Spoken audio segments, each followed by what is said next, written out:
Olá, professora.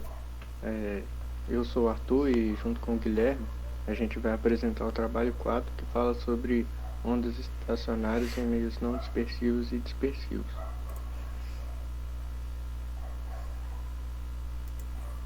Começando falando sobre o que elas são, as ondas estacionárias acontecem quando há uma sobreposição de duas ondas de frequências iguais e que viajam em sentidos contrários.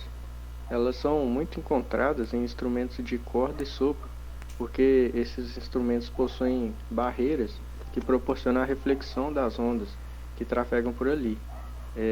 Então a gente pode ter inclusive formação de harmônicos. O fenômeno que dá origem a essas ondas é a ressonância. É por esse motivo que essas ondas são usadas para a produção de notas tocadas nos instrumentos musicais.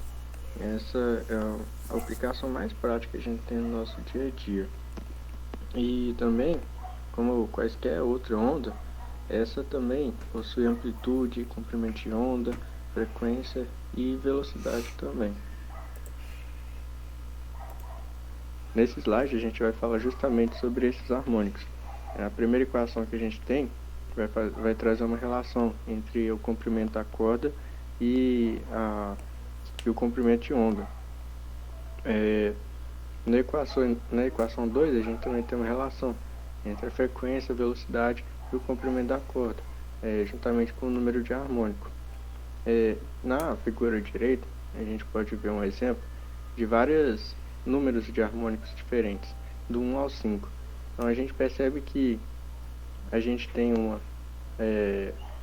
tem pontos que são fixos. Esses pontos são chamados de nós. Eles não variam essa amplitude com o passar do tempo. Agora a gente também tem pontos que a gente pode chamar de vale e crista. Eles ficam oscilando entre um vale e uma crista. Então na última equação do slide a gente tem a equação da onda estacionária apenas com a gente tem a equação da onda estacionária e a gente consegue perceber que no cosseno, o argumento do cosseno, ele varia apenas com a frequência. Aí a gente sabe que para a onda viajar, esse argumento deveria estar variando no tempo e no espaço. E não é isso que acontece. Por isso que essa onda é uma onda estacionária. Boa noite, professora Úrsula. Agora, né, aqui explicando algo na contramão do que o Arthur estava explicando. Vou falar um pouquinho sobre a reflexão e transmissão de ondas viajantes no tempo e no espaço em meios dispersivos e não dispersivos. Para depois finalizar com o tópico mesmo, né, que é de ondas estacionárias. Beleza. Então, nessas imagens aqui a gente tem a representação em vetores das ondas viajantes no tempo e no espaço, que é uma forma bem simplificada da gente poder indicar que a onda está viajando, né, entre os meios. E olha o que acontece quando a onda atravessa de um meio para o outro. Você tem uma onda qualquer com um ângulo qualquer de incidência aqui de I, aí passa no meio, na divisão entre os dois meios, né, do meio 1 para o meio 2, e ela é transmitida aqui, ó, com um ângulo R aqui, né, com um ângulo bem diferente, inclusive, né, em relação à superfície aqui, com relação ao normal aqui também, né. Então, olha que bacana, você tem um ângulo de incidência muito mais diagonalizado e uma transmissão muito mais verticalizada, né. Dá para você perceber claramente, então, que para ter essa troca de ângulo, a gente percebe aqui que o ângulo de incidência é maior que o ângulo de transmissão, né? Logo, a velocidade da onda no meio 1 é maior do que a velocidade na onda no meio 2. Tá. Aí, aqui tá escrito refratada, mas é a mesma coisa de transmitida, né? Vamos convenhar. Agora aqui nessa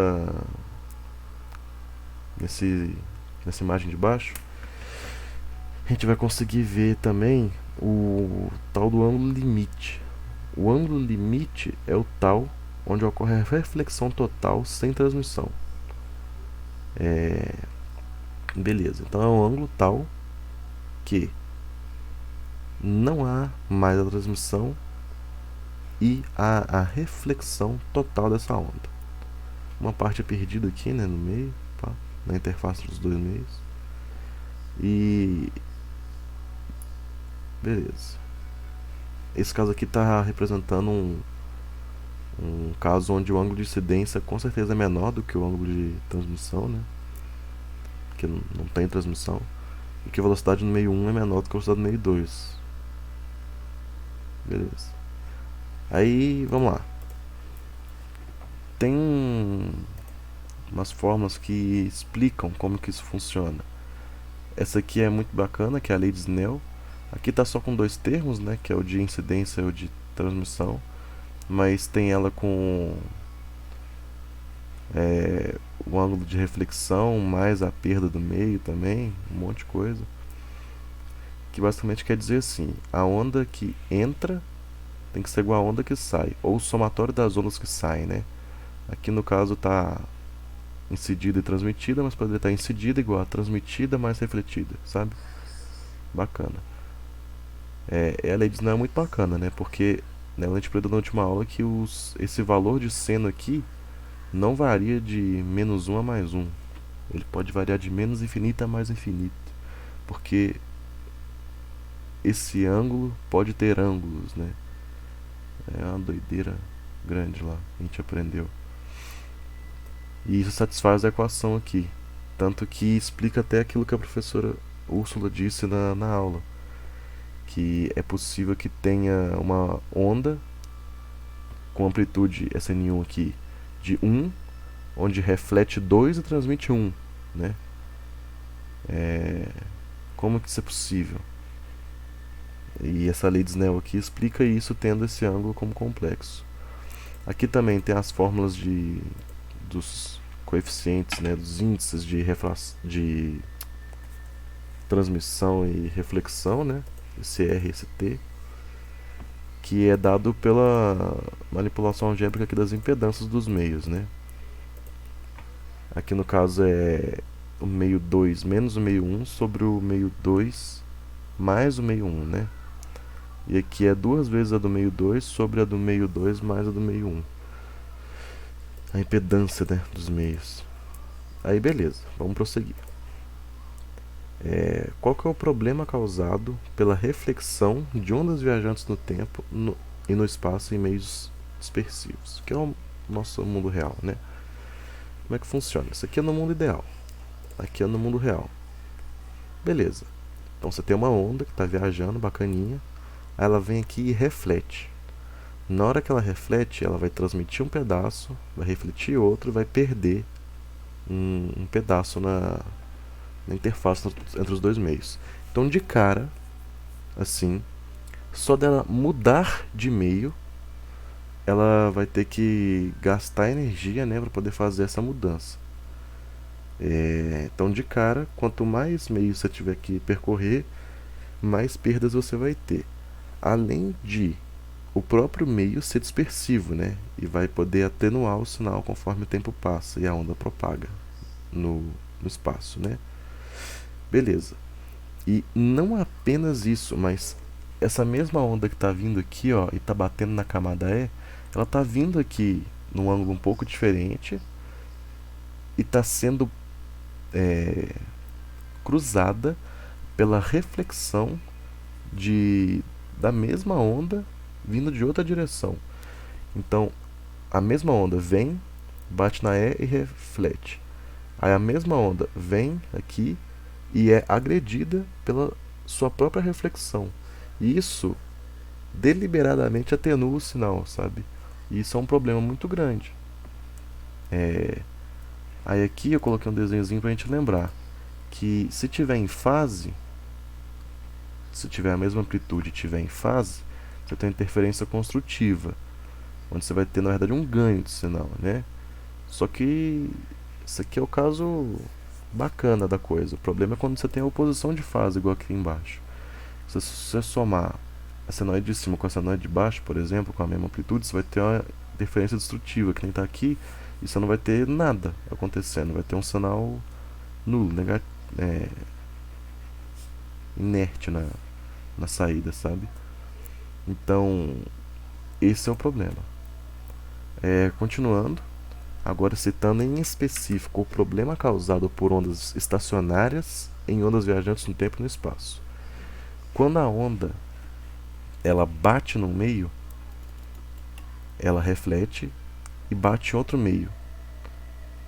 E isso fica acontecendo, sabe? Na hora que a onda bate num meio, isso pode gerar uma onda estacionária. E a onda estacionária é algo extremamente indesejável, porque é uma onda que varia sua posição no espaço, mas em uma única direção que não é a de propagação. Então ela fica pulsando no tempo, mas ela não fica viajando no tempo. O que é o absurdo do indesejável, sabe? É a coisa que a gente mais quer abominar para que não aconteça.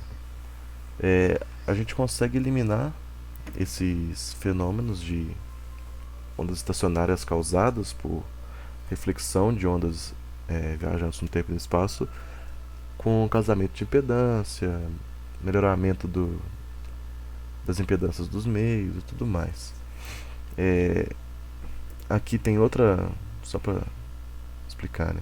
Aqui tem outra explicação, outra imagem que explica as interferências construtivas e destrutivas, né? Por exemplo, a onda F1 é a onda incidente, a onda F2 é a onda incidente refletida, né? E a onda superposta aqui é a soma das duas, que é justamente o que está acontecendo nesse ponto aqui, por exemplo, né? Que vai ter o somatório dessas duas senoides aqui, que vai ter esse sinal completamente aleatório aqui. E para finalizar, né, com o tema do trabalho,